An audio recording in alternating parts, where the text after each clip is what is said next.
Chapter number 17 को summary को discuss कर रहे हैं।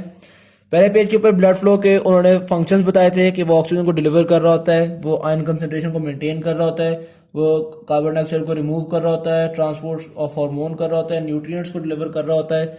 ये उन्होंने फंक्शन बताए थे। और हाइड्रोजन आयंस को रिमूव कर रहा होता है। और फिर उन्होंने कहा था कि खास तौर पे कुछ टिश्यूज में, जैसे कि स्किन के अंदर हीट लॉस में इन्वॉल्व है और किडनीज के अंदर एक्सक्रीशन में इन्वॉल्व है, तो टिश्यूज के अंदर मुख्तलिफ फंक्शन हैं। फिर ब्लड फ्लो बॉडी के मुख्तलिफ टिश्यूज के अंदर वेरी कर रहा होता है। इनएक्टिव मसल्स में बहुत कम होता है, एक्टिव मसल्स में उसकी निस्बत ज़्यादा होता है, और लिवर में इनसे भी ज़्यादा है, और किडनी में बहुत ज़्यादा ब्लड फ्लो होता है। इसी तरह से उन्होंने फिर एक और बात की थी कि ब्लड फ्लो को बॉडी के अंदर मिनिमम रखा जाता है, यानी कि तमाम टिश्यूज पे मिनिमम रखा जाता है। क्यों मिनिमम रखा जाता है? ताकि जो वर्कलोड है हार्ट पे, वो एक्स्ट्रा वर्कलोड को अवॉइड किया जा सके, वर्कलोड हार्ट के ऊपर मिनिमम रहे। फिर अगले पेज पे 204 पे डिस्कस किया कि increase in metabolism of tissue increase the blood flow. जाहिर बात है, जब किसी जगह का मेटाबॉलिज्म इंक्रीज होगा तो वहां पे ब्लड फ्लो भी इंक्रीज कर दिया जाएगा।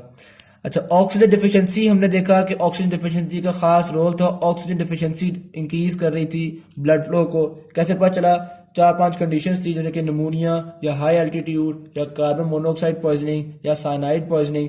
इन सब में हमने देखा कि ऑक्सीजन की डिफिशिएंसी हुई थी और ब्लड फ्लो इंक्रीज हुआ था। साइनाइड पॉइजनिंग के बारे में लिखा हुआ था कि ये 7 फोल्ड इंक्रीज कर सकता है आपकी ऑक्सीजन की ब्लड फ्लो को। ऑक्सीजन की डिफिशिएंसी किस तरह से ब्लड फ्लो को इंक्रीज करती है, इसके लिए दो थ्योरी थी, वेजोडाइलेटरी थ्योरी और दूसरी ऑक्सीजन डिमांड थ्योरी। पहली वेजोडाइलेटरी थ्योरी, इसमें हमने कहा था कि किसी भी जगह की नीड के मुताबिक या जब ऑक्सीजन की डिफिशिएंसी होती है तो वहाँ पे वेजोडाइलेटर सब्सटेंसेस रिलीज किए जाते हैं, जिनकी एग्जांपल्स थी hydrogen ions, adenosine, carbon dioxide, histamines, potassium ions और एडेनोसिन ड्राइव्ड कुछ और चीज़ें थी।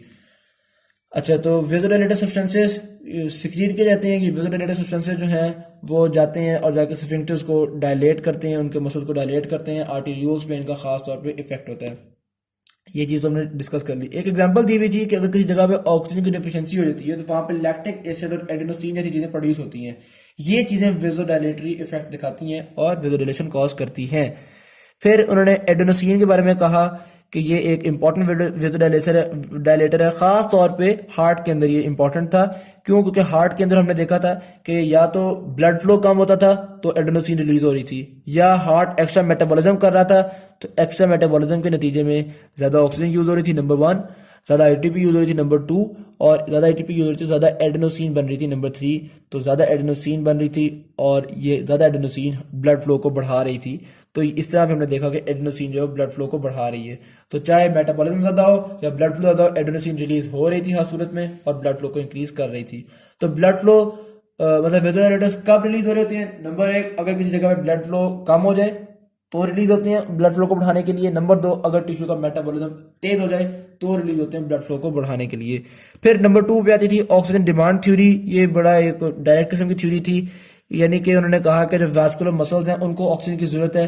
अगर किसी जगह पे मेटाबॉलिज्म इतना ज़्यादा हो गया कि ऑक्सीजन की डिफिशिएंसी हो रही है तो जाहिर बात है वो जो वैस्कुलर मसल्स हैं उनको भी ऑक्सीजन नहीं मिलेगी, वो उसे कॉन्ट्रैक्ट नहीं कर सकेंगे, तो ब्लड वेसल डायलेट कर जाएगी और डायलेशन की वजह से हमारे पास आराम से ब्लड फ्लो इंक्रीज हो जाएगा। तो ये इस तरह की थ्योरी थी।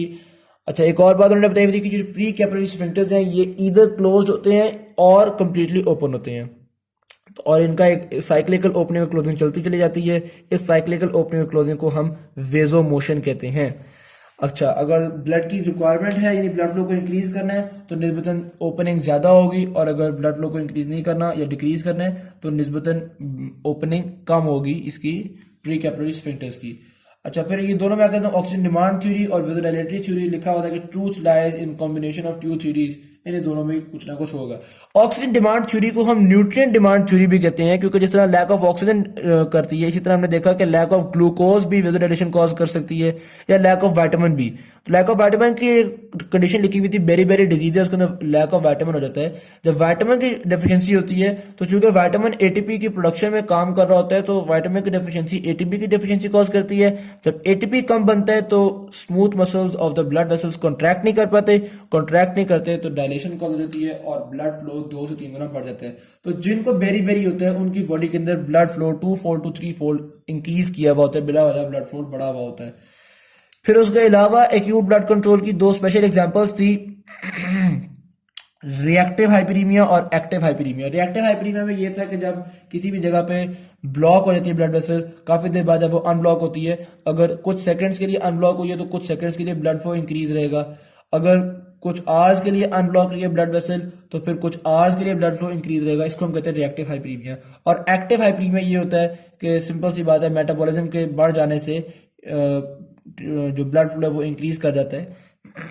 ये हमने पढ़ा था कि अगर मसल्स के अंदर 20 टाइम्स तक ब्लड फ्लो इंक्रीज कर सकता है एक्टिव हाइपरीमिया के थ्रू। फिर जब ब्लड फ्लो इंक्रीज कर जाता है तो वो वापस जो नॉर्मलाइज होता है, इस नॉर्मलाइज होने को हम कहते हैं ऑटो रेगुलेशन। ऑटो रेगुलेशन किस तरह से होती है, इसके लिए हमारे पास दो थ्योरीज हैं, मेटाबॉलिक थ्योरी और मायोजेनिक थ्योरी। मेटाबॉलिक थ्योरी ये है कि जब बहुत ज्यादा ऑक्सीजन की मतलब पूरी हो गई ऑक्सीजन किसी भी टिश्यू की, तो वो जाहिर बात है ऑक्सीजन डेफिशिएंसी खत्म हो जाती है। ऑक्सीजन डेफिशिएंसी खत्म होना इंडिकेट करती है कि बस ब्लड फ्लो वापस नॉर्मलाइज हो जाए, ऑटो रेगुलेट हो जाए, तो ये मेटाबॉलिक थ्योरी है। या जब किसी भी जगह पे ब्लड फ्लो इंक्रीज हुआ होता है तो वहाँ आपकी रिक्वायरमेंट्स पूरी हो जाती हैं, वेजोडायलेटर्स बनना बंद हो जाते हैं और वेजोडायलेशन भी खत्म हो जाती है, जाहिर सी बात है। दूसरी थ्योरी थी मायोजेनिक थ्योरी। ये थ्योरी ये कहती थी कि जब कहीं ब्लड फ्लो बढ़ता है तो वहाँ पे बहुत ज़्यादा जाहिर सी बात है स्ट्रेच हो जाती है ब्लड वेसल। स्ट्रेच होने से कुछ calcium ions smooth muscle cells में जाते हैं और ये कैल्शियम आयंस कॉन्ट्रैक्शन कॉज कर देते हैं, तो स्ट्रेच की वजह से स्मूथ मसल्स कॉन्ट्रैक्ट कर जाते हैं। ये थी मायोजेनिक थ्योरी। तो दोनों थ्योरीज अपनी अपनी जगह पे सही हैं, अपनी जगह पे रोल प्ले करती होंगी। मायोजेनिक थ्योरी एक्स्ट्रा स्ट्रेच को अवॉइड करती है और मेटाबॉलिक थ्योरी मेटाबॉलिक डिमांड्स में हमें ज़्यादा डोमिनेंट नजर आती है कि ये काम करती होगी। फिर हमने देखा कि मुख्तलिफ ऑर्गन्स के अंदर मुख्तलिफ कुछ मैकेनिज्म्स भी थे, जैसे किडनीज के अंदर ट्यूबुलो ग्लोमेरुलर फीडबैक था।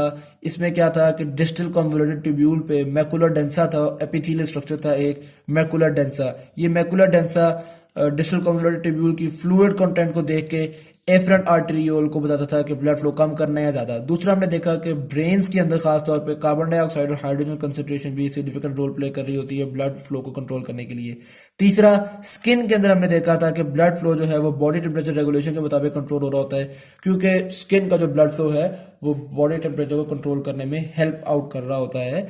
तो इसलिए अगर बॉडी को अगर हमने टेम्परेचर को सेव करना है तो स्किन का ब्लड फ्लो को डिक्रीज किया जाए, और इस तरह से एक और मैकेनिज्म हमने यहाँ पे स्टडी कर लिया। फिर हमने देखा कि जो आई एम सॉरी नीचे चला गया था मैं। फिर हमने देखा कि जो एंडोथेलियल सेल्स हैं उनकी लाइनिंग भी कुछ सब्सटेंसेस को प्रोड्यूस कर रही होती है, जो सब्सटेंसेस ब्लड फ्लो को कंट्रोल करते हैं। जैसे कि अच्छा इसमें वेजोकंस्ट्रिक्टर्स भी रिलीज करते हैं एंडोथेलियल सेल्स और वेजोडायलेटर्स भी। सबसे पहले एक वेजोडायलेटर की एग्जांपल है जो कि निट्रिक ऑक्साइड है। निट्रिक ऑक्साइड एक लिपोफिलिक गैस है। हम मजीद इसको स्टडी करते हैं। Endothelial derived nitric oxide synthase ये वो एंजाइम है जो कि निट्रिक ऑक्साइड को आर्जिनिन और ऑक्सीजन से फॉर्म कर रहा होता है। जब निट्रिक ऑक्साइड फॉर्म हो जाती है तो निट्रिक ऑक्साइड एक्टिवेट करती है सॉल्युबल गुआनोलेट साइक्लेज को। ये सॉल्युबल गुआनोलेट साइक्लेज साइक्लिक जीटीपी को साइक्लिक जीएमपी में कन्वर्ट करता है और ये साइक्लिक जीएमपी वेजोडाइलेशन कॉज करती है। इसी तरह से ये सॉल्युबल गुआनोलेट साइक्लेज जो है वो cyclic GMP dependent protein kinase को भी एक्टिवेट कर रहा होता है। ये cyclic GMP dependent protein kinase भी वेसल की रिलैक्सेशन में रोल प्ले कर रहा होता है। तो हमने देखा अच्छा एक और चीज देखी कि जब एंडोथेलियल सेल्स के ऊपर हाई ब्लड प्रेशर की वजह से या हाई ब्लड फ्लो की वजह से कोई स्ट्रेस आ रहा हो, shear स्ट्रेस आ रहा हो, तो वो ज्यादा नाइट्रिक ऑक्साइड को प्रोड्यूस कर देगा। ज्यादा नाइट्रिक ऑक्साइड प्रोड्यूस करेगा तो जाहिर बात है वेजोडाइलेशन कॉज हो जाएगी, मसला हल। फिर आ गया when blood flow in microvascular part increases so it produces and. अच्छा ये क्या होता है कि जब माइक्रोवास्कुलर पार्ट के अंदर ब्लड फ्लो इंक्रीज होता है तो ये यानी कि ऊपर वाली blood vessels blood vessels larger arteries के अंदर एनओ की प्रोडक्शन करवा रहे होते हैं ताकि पीछे भी वेजोडाइलेशन हो जाए, लार्जर आर्टरीज के अंदर वेजोडाइलेशन हो जाए और पीछे से ही ज्यादा ब्लड आए।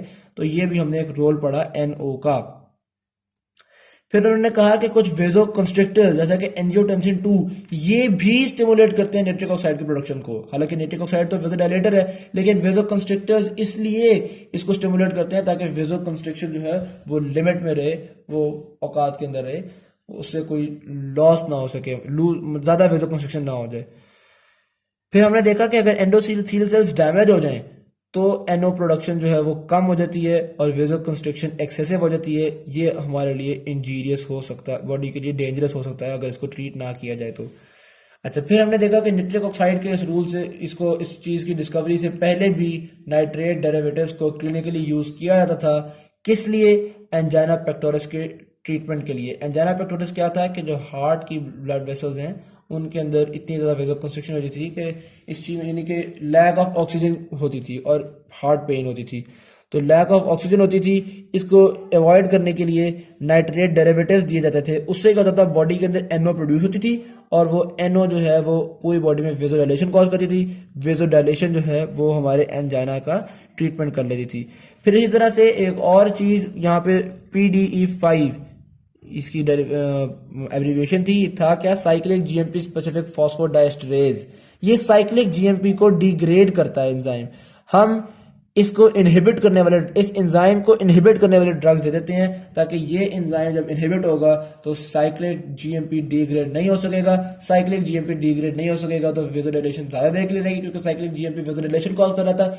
वेजोडाइलेशन ज़्यादा देर के लिए रहेगी तो ये मुख्तलिफ प्रॉब्लम सॉल्व करता है। हम इसको इरेक्टाइल डिसफंक्शंस के लिए यूज़ करते हैं, क्योंकि जब पीनस के अंदर वेजोडाइलेशन ज़्यादा देर के लिए रहेगी तो ज़्यादा देर के लिए ब्लड रहेगा और इरेक्शन बेहतर रहेगी उसके अंदर। ये तो डिस्कस हो गया एनओ, जो कि एंडोथीलियल सेल से बनने वाला एक वेजोडाइलेटर था। फिर एक वेजो कंस्ट्रिक्टर की बात है। एंडोथिलिन एक बहुत स्ट्रॉन्ग वेजो कंस्ट्रिक्टर है जो कि एंडोथीलियल सेल्स प्रोड्यूस कर रहे होते हैं।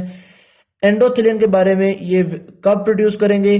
जब हाइपरटेंशन हो या कोई इंजरी हो एंडोथीलियल सेल्स को, तब एंडोथिलिन को बनाते सिक्रीट करते हैं। इससे क्या होता है, जाहिर सी बात है, अगर इंजरी हुई है तो ब्लीडिंग को बचाने के लिए एंडोथिलिन वेजो कंस्ट्रिक्शन कॉज कर देता है और ब्लीडिंग अवॉइड होती है। लेकिन अगर हाइपरटेंशन है तो फिर एंडोथिलिन आगे सिक्रीट हो जाएगा तो ये मजीद वेजो कंस्ट्रिक्शन करेगा, हमारे लिए मसला बन जाएगा। तो हम क्या करते हैं, हम ऐसे ड्रग्स यूज़ करते हैं जो कि एंडोथिलिन के जो रिसेप्टर्स हैं उनको ब्लॉक कर दे ताकि एंडोथिलिन अपना काम पूरी तरह से ना कर सके। ऐसे ड्रग्स को हम यूज़ करते हैं हाइपरटेंशन को ट्रीट करने के लिए, क्योंकि हाइपरटेंशन को ट्रीट करने के लिए हम चाहते हैं कि वेजो कंस्ट्रिक्शन ना हो, वेजोडाइलेशन हो, और एंडोथिलिन वेजो कंस्ट्रिक्शन करवा रहा होता है। तो हम क्या करते हैं, हम एंडोथिलिन रिसेप्टर्स को ब्लॉक करने वाले ड्रग्स दे देते हैं ताकि हाइपरटेंशन का हल निकल सके। फिर हम आते हैं लॉन्ग टर्म फ्लो रेगुलेशन की तरफ कि ये निस्बतन ज़्यादा कंप्लीट रेगुलेशन होती है, पहली चीज़। दूसरा, ये तब इम्पॉर्टेंट होती है जब क्रोनिकली ओवर एक्टिव हो जाए कोई टिश्यू, यानी किसी टिश्यू की परमानेंटली डिमांड ही बढ़ जाए या ज़्यादा फ्रीक्वेंटली वो ज़्यादा डिमांड करता है ऑक्सीजन या कोई भी चीज़। जो वेस्कुलैरिटी का इंक्रीज हो जाना है इसको हम कहते हैं एंजियोजेनेसिस। बेसिकली होता है कि increase in number and size of blood vessels, इसको हम कहते हैं इंक्रीज इन वेस्कुलैरिटी, और इंक्रीज इन वेस्कुलैरिटी को हम कहते हैं एंजियोजेनेसिस। एंजियोजेनेसिस जो है वो न्यूनेट्स के अंदर, यंग टिश्यूज के अंदर ज़्यादा तेज होती है, ओल्ड पीपल के अंदर स्लो होती है एंजियोजेनेसिस। फिर हमने कहा कि ऑक्सीजन एक बहुत अहम रोल प्ले यहाँ पे भी कर रही होती है। एक एग्जांपल डिस्कस की थी, रेट्रोलेंटल फिब्रोप्लेजिया एक ब्लाइंडनेस है। होती बेसिकली किस तरह से है, जब किसी बेबी को हम, वैसे तो बेबी जब ऑक्सीजन की डेफिशिएंसी होगी तो उसकी वैस्कुलरिटी इंक्रीज होना शुरू हो जाएगी, डेफिनेट सी बात है। न्यूनेट्स में वैसे हमने देखा वैस्कुलरिटी इंक्रीज बहुत तेजी से होती है। लेकिन इसमें मसला क्या होता है कि हम बेबी को रखते हैं ऑक्सीजन टेंट के अंदर। जब ऑक्सीजन टेंट के अंदर रखते हैं तो एक्सेसिव ऑक्सीजन की वजह से वैस्कुलरिटी इंक्रीज नहीं होती, क्योंकि वैस्कुलरिटी ने तो इंक्रीज होना जब ऑक्सीजन की डेफिशिएंसी होगी। तो ऑक्सीजन टेंट के अंदर वैस्कुलरिटी इंक्रीज नहीं होती। जब ऑक्सीजन टेंट से निकालते हैं तो फिर अचानक एक्सप्लोसिव इंक्रीज होता है वैस्कुलरिटी के अंदर। एक्सप्लोसिव इंक्रीज के अंदर जो रेटिना की वेसल्स हैं ये भी बहुत ज़्यादा इंक्रीज हो रही होती हैं। ये कई दफ़ा इंक्रीज होते होते ओवर ग्रो कर जाती हैं, बाहर आ जाती हैं विट्रस के अंदर, जिसकी वजह से विट्रस ह्यूमन में आ जाती हैं, जिसकी वजह से ब्लाइंडनेस कॉज हो जाती है। इस कंडीशन को हमने कहा रेट्रोलेंटल फिब्रोप्लेजिया। अच्छा, फिर कुछ फैक्टर्स हैं जो कि जिनको हम एंजियोजेनिक फैक्टर्स भी कहते हैं, क्योंकि वो एंजियोजेनेसिस कॉज करते हैं, या वैस्कुलर ग्रोथ फैक्टर्स भी कहते हैं। Number 1 vascular endothelial growth factor, number 2 angiogenin, number 3 fibroblast growth factor, और number 4 platelet derived growth factors. ये चीज़ें हमने डिस्कस कर ली। उसके बाद मैकेनिज्म क्या है सब इसका एंजियो वैस्कुलरिटी को इंक्रीज करने का, एक नई ब्लड वेसल फॉर्म होने का बेसिकली मैकेनिज्म क्या है। पुराने ब्लड वेसल के, जहाँ पे एक पुरानी ब्लड वेसल के ऊपर एक नई ब्लड वेसल फॉर्म होनी होती है, वहाँ से बेसमेंट मेम्ब्रेन डिजॉल्व होती है, नंबर 1। नंबर 2, उस जगह पे रैपिड रिप्रोडक्शन होती है एंडोथेलियल सेल्स की, ताकि वहाँ पे एक बड बने और वो एक ट्यूब बनती चली जाए। नंबर 3, ये जो ट्यूब बन रही होती है ये किसी और इसी तरह के बड को के साथ कनेक्ट हो जाती है और एक ट्यूब बन जाती है, यानी एक ब्लड वेसल के ऊपर ये बड निकला हुआ है, दूसरी ब्लड वेसल के ऊपर ये बड निकला हुआ है, करते करते ये आपस में कनेक्ट हो गई और एक न्यू ब्लड वेसल फॉर्म हो जाती है। और नंबर 3, अगर इस न्यूली फॉर्म ब्लड वेसल के अंदर ब्लड फ्लो बहुत ज्यादा है तो पता चलता है कि यहाँ पे कैपिलरी नहीं बल्कि आर्टेरियोल की जरूरत है, तो स्मूथ मसल्स इस न्यूली फॉर्म ब्लड वेसल को इन्वेड कर लेते हैं, तो यहाँ पे एक आर्टेरियोल बन जाता है। लेकिन अगर कैपिलरी बननी है तो नहीं इन्वेड करेंगे, बस 3 स्टेप्स तक ही रहेगी बात, चौथा स्टेप नहीं होगा, यानी कि स्मूथ मसल्स इन्वेड नहीं करेंगे अगर कैपिलरी ही फॉर्म होनी थी तो। अच्छा, फिर हमने कहा कि जैसे कि इंक्रीज होने से वैस्कुलरिटी इंक्रीज होती है रिक्वायरमेंट के इंक्रीज होने से, इसी तरह अगर रिक्वायरमेंट डिक्रीज हो जाए तो ब्लड वेसल्स डिसअपियर भी हो सकती हैं, ब्लड वैस्कुलरिटी कम भी हो सकती है। वो जो सब्सटेंसेज जो वैस्कुलरिटी को कम करते हैं उनको हम कहते हैं एंटी एंजियोजेनिक सब्सटेंसेज। एक एग्जांपल मैं यहाँ पर डिस्कस कर रहा हूँ, एंडोस्टैटिन एक कोलेजन 17 से डिराइव होने वाली चीज है, एंटी एंजियोजेनिक सब्सटेंस है, ये जो है ब्लड वेसल्स को डिक्रीज करता है। हम एंटी एंजियोजेनिक सब्सटेंसेस यूज करते हैं ट्यूमर्स और कैंसर्स के अंदर वैस्कुलरिटी को प्रिवेंट करने के लिए कि कहीं ब्लड वेसल्स वहां पे फॉर्म होना शुरू ना हो जाएं, हम एंटी एंजियोजेनिक सब्सटेंसेस को यूज करते हैं। फिर हमने कहा कि वैस्कुलरिटी जो है वो किसी भी टिश्यू की मैक्सिमम नीड के मुताबिक होती है, एवरेज नीड के मुताबिक नहीं होती। मैक्सिमम नीड के मुताबिक वैस्कुलरिटी होती है। हाँ, जब रिलैक्स स्टेट होती है तो ज्यादातर ब्लड वेसल्स कॉन्स्ट्रिक्ट रहती हैं, रिमेन कॉन्स्ट्रिक्टेड नॉर्मली। अच्छा, फिर when a blood vessel is blocked, जब कोई ब्लड वेसल ब्लॉक हो जाए तो कोलेटरल चैनल्स डेवलप हो जाते हैं। ये भी चीज डिस्कस करनी थी। कोलेटरल चैनल्स के बारे में 2 चीजें थी। नंबर 1, ये जो कोलेटरल चैनल्स होते हैं इनके अंदर एक्यूट कंट्रोल और लॉन्ग टर्म कंट्रोल का मैकेनिज्म मौजूद होता है। नंबर 2, एक बड़ा कोलेटरल चैनल फॉर्म होने के बजाय multiple small collateral channels form होते हैं।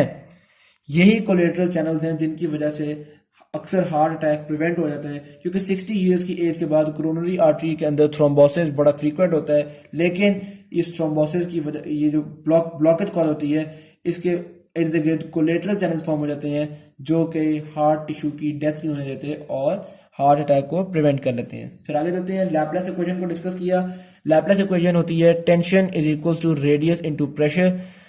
अच्छा, so tension of wall maintain हो रही होती है वेजो कंस्ट्रिक्शन से हाई प्रेशर। जब प्रेशर हाई होता है तो वेजो कंस्ट्रिक्शन होती है जो कि रेडियस को डिक्रीज करती है, तो टेंशन जो है वो रेगुलेट हो रही होती है। फिर वैस्कुलर रीमॉडलिंग की तरफ आते हैं। सबसे पहले इनवर्ड यूट्रोफिक रीमॉडलिंग, इसके अंदर जो ब्लड वेसल वॉल के सेल्स हैं वो रीअरेंज होते हैं, लुमेन डिक्रीज हो रहा है और area of wall remain same inward eutrophic remodelling में। नंबर 2 है हाइपरट्रॉफिक रीमॉडलिंग। इसमें ये आमतौर पे लार्जर वेसल्स में हो रहा होता है जिसके अंदर लुमेन का साइज इंक्रीज नहीं होता बल्कि एरिया ऑफ वॉल इंक्रीज हो रहा होता है।